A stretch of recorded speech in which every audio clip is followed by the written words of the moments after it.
Yo, what is up guys? It's Pedro here. In today's video, I want to talk about Adam Peters and why I think he made a small mistake with the Terry McLaurin contract situation. And hear me out before you go crazy in the comment section below. If you guys are new, make sure to subscribe. Hit that like button and that notification bell as well so you never miss a video. It's free. It takes 1 second. We're like 15 away from 15,600. Let's get right to it.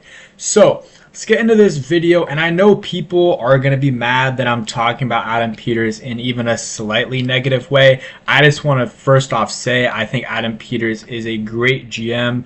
I mean, him, Dan Quinn, Josh Harris, and Jaden Daniels are the best thing to happen for this franchise in the last 30 plus years.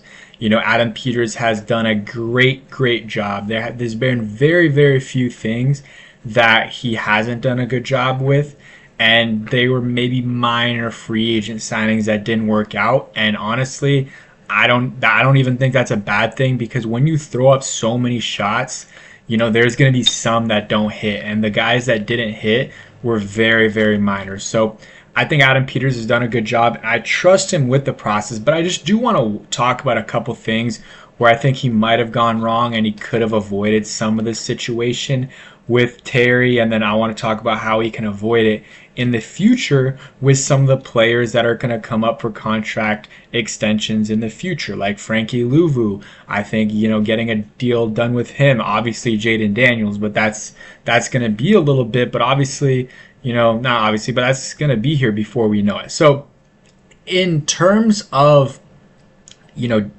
this contract situation, the biggest, thing is, I think you got to get these deals done as early as you can. You got to get these deals done as early as you can, and the longer you wait, the more potential for, just bad things to happen. So the longer you wait, 95% of the time, the more expensive it gets. And I think if they would have approached Terry at the beginning of the offseason, I think he would have taken $30 million without a doubt. I truly do believe that. And let's just go ahead and look at highest paid receivers in the NFL. And, you're going to see a lot of these deals were done this offseason. We'll go ahead and look at some of them. But, Jamar Chase, believe it was done this offseason. I know DK Metcalf was done this offseason. Garrett Wilson was done this offseason. Ayuk was last offseason. But, T. Higgins was this offseason. So what is that? 1, 2, 3, 4 of the top 10 receivers got paid this offseason so far. The longer you wait, the longer it takes, the longer you wait, the higher the price is going to be that you're going to have to pay these players. And if you think about it, right, let's take out DK Metcalf here, $33 million. Let's take out Garrett Wilson, $32.5 million, and whatever, T. Higgins, $29 million. Then you look at it and it's like, all right, because after DK got paid, I feel like, Terry, thinks he's better than DK. I think he is better than DK, and obviously brings more, in terms of leadership and off the field stuff than DK does. After that, if I'm Terry, I'm saying it's 33 plus because of what DK got. And yeah, DK is a little bit younger, but I think DK, is worse than Terry. And, Terry, as a player, but then also Terry just brings a lot more as a leader and everything like that. So for me, after that happened, it just increased the price. And teams that are proactive, it has been proven for the most part, they save a lot of money. We'll go ahead and, look at, what's his name? Patrick Surtain. Best cornerback in football. I really don't think there's a doubt about it right now. Won Defensive Player of the Year last year. He is the 5th highest paid cornerback after 1 year. And he got paid $24 million last year. They got the deal done early. And, now you see Sauce Gardner is getting paid $30 million a year. He's a good player. I think, he's not as good as he was his first couple years. But, you get the point. They paid him early, and it looks good down the line. Obviously, Terry's not necessarily resetting the market, so it's different. And he's not as young. But you look at Nico Collins, for example. He got paid, I believe it was last offseason, maybe the season before that, 3 years, or a 3 year, $72.75 million extension, about 24 million a year for a top 8 receiver in the NFL. And he at the time didn't reset the market. I believe there were guys that were paid more than him. So, the Texans got a steal. You know why? Because they, did the deal early. They got it done early. And I'm not saying Terry would have accepted 24, 25. I think it was always going to be 25 plus and, closer to 30 or 30 plus. But if they would have done it right after the season, right after the Commanders lost to the Eagles, and was like, Terry, you know what? It was obviously a tough end of the season, a magical run, but we like you. You've been with this franchise through thick and thin, and we want to make you a Commander for life. So let's get this deal done. Let's talk about it and offer him like $30 million. I almost guarantee you he would have accepted that, especially at the time.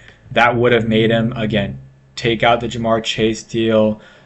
So Jefferson would be 1, CD would be 2, DK would be 3.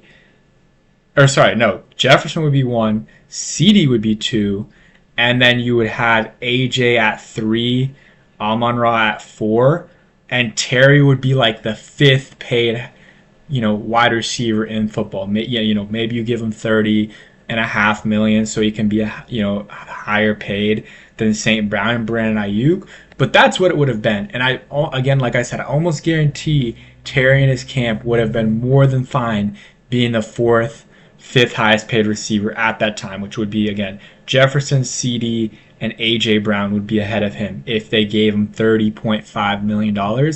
And not only do you save some money, but then also you save the drama, because it has, been a drama-filled summer with Terry. I mean, early on it wasn't, because you're like, it's early on in the process, it's not going to be a big deal. But once you get to the mini camp, OTA, stuff like that, that's when it got to, more of a big deal. And when he's missing mini camp and OTAs, that's, again, when it becomes a big deal. And he missed that, and, they are able to fine him, but that's not the big deal. But then you wait these few, there's no football after that mini camp session, and there's nothing to talk about. So it's just Terry. Is he going to get a deal done? Every day that goes by, the fans are more restless, and it is what it is. They're going to be restless, and then you have these games that both sides are playing. And I believe, the comments that Terry made yesterday, it's just part of the negotiation game.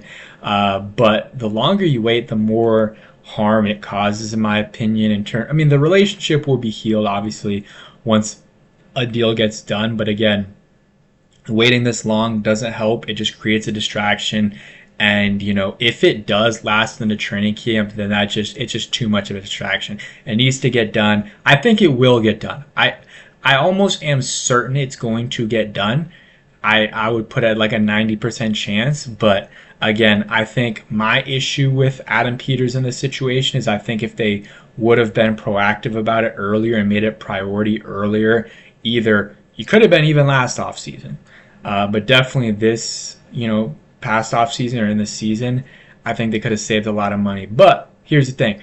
I don't know everything. I haven't seen the behind the scenes. I don't know what Terry's asking for. So I'm just making assumptions. So again, Adam Peters, I love the job he's been doing and I trust him. But some of the things that Terry said, I can understand why he's frustrated. They didn't talk to him in over a month about a contract extension. Again, that's not being proactive. That's not showing that's your main priority, is getting a Terry deal done if you're not talking to him for over a month. And yeah, so for me, I just disagree with that. But again, I'm sitting here at my house. I'm not a general manager, so I don't know what I'm talking about. It's just, that's my take on the situation. So it is what it is.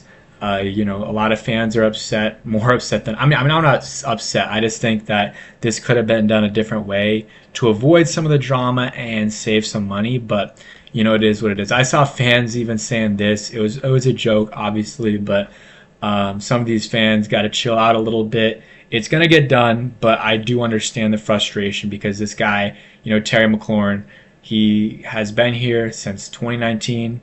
So I don't even know how many different quarterbacks he's had. It's double digits. It's a lot of quarterbacks that he has caught passes from. And, he's been loyal, never caused any drama, has, showed up no matter what and balled out. And only one season of less than 1,000 yards, and that was his rookie year, and he missed games. He would have hit 1,000 plus. So, he's been here thick and thin, showing up, balling out, and being a leader. And he is the epitome of what a Washington Commander is.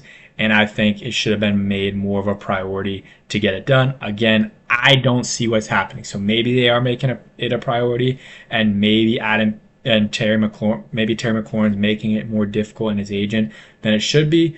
But I kind of doubt that. But it is what it is. Thank you guys for watching. Hope you guys enjoy, and peace.